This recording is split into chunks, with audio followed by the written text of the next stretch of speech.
Now, some farmers in St. Elizabeth are threatening to leave the sector due to mounting bills, losses, and lack of assistance since Hurricane Melissa. They complain that the seizure of the animals and associated recovery costs may be the figurative death knell for them.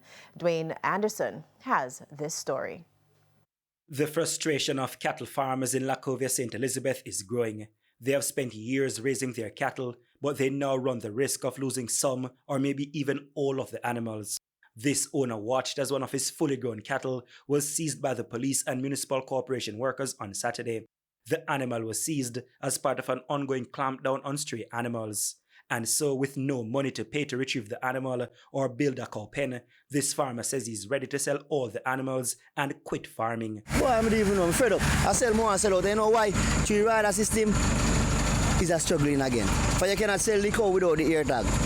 Right now, I have about 6 of them. I'm just sell them. If I get somebody to contact them, I sell them all the morning. I'm frustrated and tired.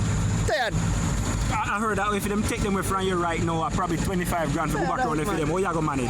If we get somebody to tag them, we sell them out. It don't make sense. Tired, man. If you go good and sell without, we sell them out, brother. Number one, if you go on the road, you know, you can cause accident and can one of your family see them, you know, crashing like come and dead see them, you know. So you see it. It's not like one of them on the road, so you don't know how it will go. It's rough. The latest operation on Saturday happened minutes after 8 p.m. under the cover of dark. But it wasn't sudden on farmers like the biblical Nicodemus at night.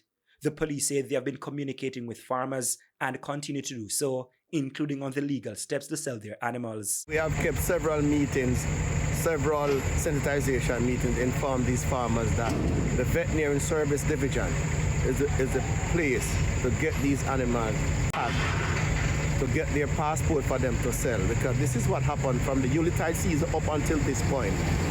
No receipt, no sale, no ear tag, no movement. The veterinary service division deals with the tagging and the passport of these animals. Furthermore, the Rural Agricultural Development Authority, RADA, says it is ready to help these farmers. RADA's acting CEO, Garnet Edmondson, is asking the farmers to immediately contact their parish office to secure the infrastructure material they need to repair their farms and pens. He explained many farmers have been assisted in a similar way since Hurricane Melissa hit. I am seeing out of St. Elizabeth the report where the assistance is readily available and farmers are getting the assistance. So I urge them, go to your parish office where you are not senior extension officer. We are saying visit your parish office. Now Lacovia is a stone throw away from the Santa Cruz office. Dwayne Anderson, TVJ News.